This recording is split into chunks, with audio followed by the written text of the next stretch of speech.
Bonjour à tous, merci de nous rejoindre sur le plateau de Solidarité. Il aura fallu attendre les décrets d'application de la loi du 11 février 2005 pour l'égalité des droits et des chances, la participation et la citoyenneté des personnes handicapées, autrement dit le 19 décembre dernier, pour que figurent enfin dans les textes de la loi les mots culture, sport, loisirs et tant d'autres. Vous nous confirmerez qu'effectivement il y a plein de choses qui ont été oubliées dans le projet initial, qui avait été donc oublié, un oubli révélateur du peu de cas que notre société fait de l'accès à l'art et à la culture des personnes en situation de handicap.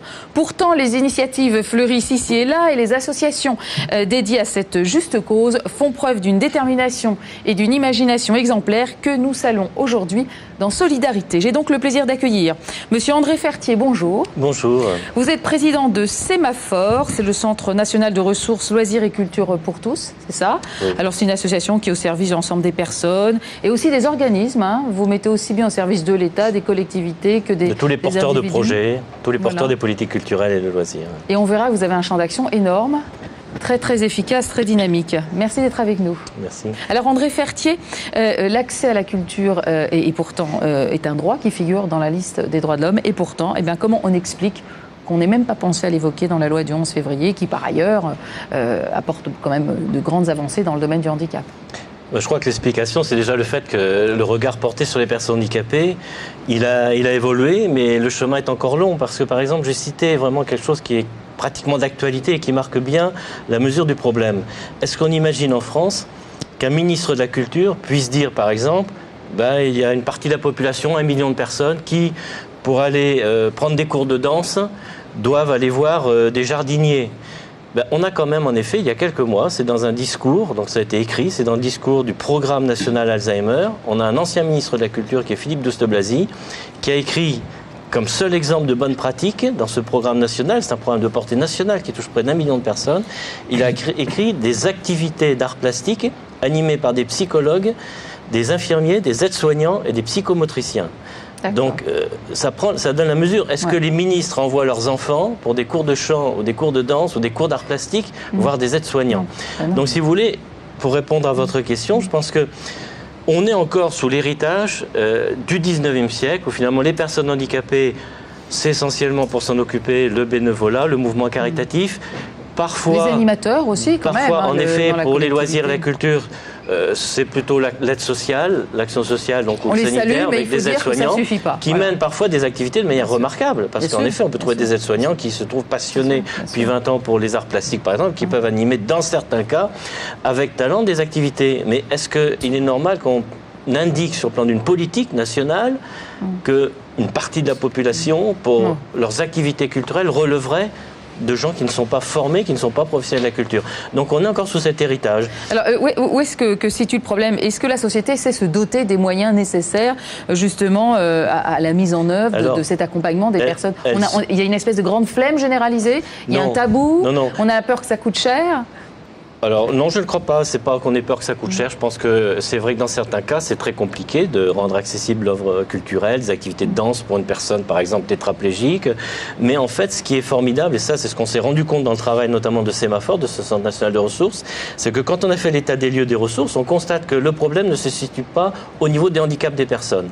Et on le voit d'ailleurs, comme dans le travail avec Moussa Yazid, par exemple, dans le domaine du spectacle, mais on le voit que, et des artistes célèbres ont montré depuis des années, que c'est pas le handicap le problème. Django Reinhardt avait 2 doigts de la main gauche paralysés, David Toul, qui est un danseur qui n'a pas de jambes, qui fait une carrière internationale, etc. Frida Kahlo, qui a peint une grande partie de son œuvre depuis son lit d'hôpital.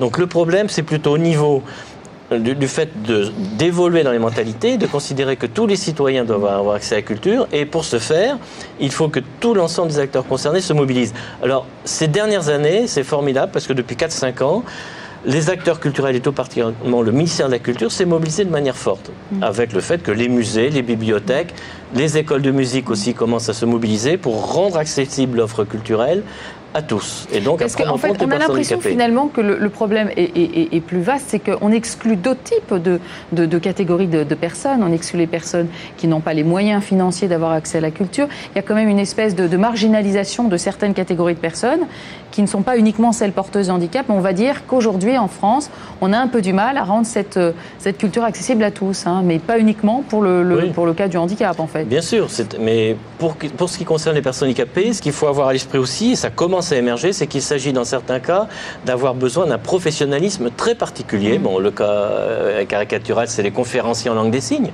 Pour les personnes sourdes, par exemple, pour accéder au musée, il faut dans certains cas des conférenciers en langue des signes.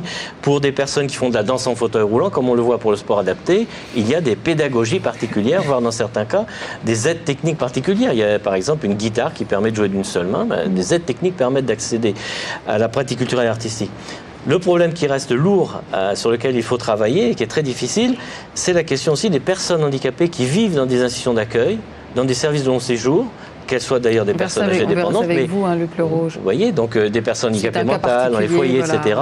Et où là, il faut que les institutions du secteur sanitaire médico-social s'engagent dans des projets culturels d'établissement et travaillent en partenariat avec les professionnels de la culture. Et là, il est nécessaire d'avoir des décrets d'application justement au niveau de la loi du 11 février 2005. Et ce n'est pas encore suffisamment satisfaisant parce que le décret du 19 décembre évoque, et c'est déjà une belle victoire, l'accès aux loisirs et à la culture dans le cadre de la prestation de compensation pour les personnes vivant à domicile.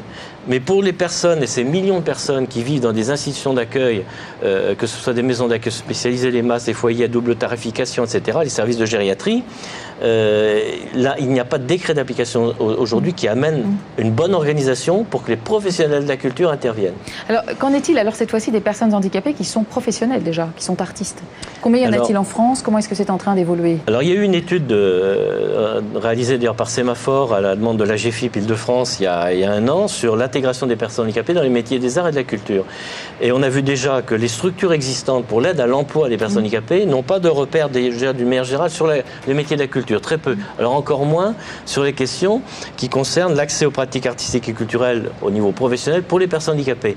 Alors les solutions, elles existent. C'est-à-dire qu'il faut déjà développer, savoir quels besoins en compensation. C'est-à-dire par exemple, je prends un exemple tout bête, quand vous êtes aveugle, déjà pour vous déplacer dans le métro, ça peut être la galère, mais si vous devez porter votre violon et que vous risquez de le casser, vous risquez de vous le faire voler, etc. Donc on voit qu'il y a des problèmes particuliers de besoins en compensation.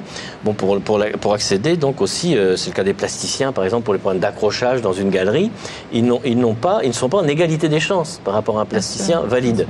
Donc il faut repérer, mesurer tous les besoins en compensation et faire fonctionner les dispositifs qui d'ailleurs existent déjà. Il y a déjà des dispositifs légaux bien sûr, parce que les dispositifs qui existent pour celui qui est accidenté, enfin qui est handicapé, qui veut être boulanger, qui veut être instituteur, on connaît les besoins en compensation, on connaît comment les financer. Donc il y a des mesures d'ordre général. Et pour les métiers des arts et de la culture, ce qu'il faut en effet, c'est développer ces outils pour mesurer les besoins en compensation et mettre en jeu les dispositifs de financement qui existent. Enfin, cela dit, on a parfois l'impression que ces personnes qui sont artistes handicapés sont un peu victimes d'une double peine, parce qu'aujourd'hui, c'est vrai, parlons du sort des intermittents du spectacle, que vous connaissez bien, c'est un petit peu délicat en ce moment, c'est le moins qu'on puisse dire, pour les artistes qui veulent se faire entendre. Et alors, quand en plus vous êtes handicapé, on s'imagine le fardeau que ça doit représenter. Tout à fait. Et pourtant, il faut continuer à lutter dans ce sens-là, parce qu'il y a quand même des mouvements qui vont dans le bon sens. Tout à fait, mais je pense qu'il ne faut pas non plus dire, du coup, c'est tellement dur, donc on ne va rien faire pour les personnes handicapées. Ce qu'on pourrait imaginer. Ce qu'il faut, c'est l'idée, c'est d'égalité des chances et qu'on examine les dispositifs d'aide qui existent pour tout le monde pour vérifier qu'ils profitent bien aussi aux personnes handicapées. Et moi, j'ai toujours été un peu en colère de voir que les fonds issus de la copie privée, qui de par la loi, enfin c'est des milliards de francs, c'est colossal, enfin d'euros, maintenant c'est des millions d'euros, des dizaines de millions d'euros, ils doivent aider à la création artistique et à la formation professionnelle, mais ils vont très très peu vers les artistes handicapés. Parce que les organismes gestionnaires de ces fonds n'ont pas la connaissance, n'ont pas l'expertise nécessaire pour savoir quels sont les besoins des artistes handicapés. Et heureusement que vous avez effectivement un organisme qui se prête aussi à la grande information, à la diffusion vraiment de la réalité aussi légale de ce qui existe. Nous sommes là pour aider ces organismes aussi, et notamment aussi les villes dans leur politique culturelle, et nous le faisons avec la ville de Paris, la ville de Bourges, de Tours.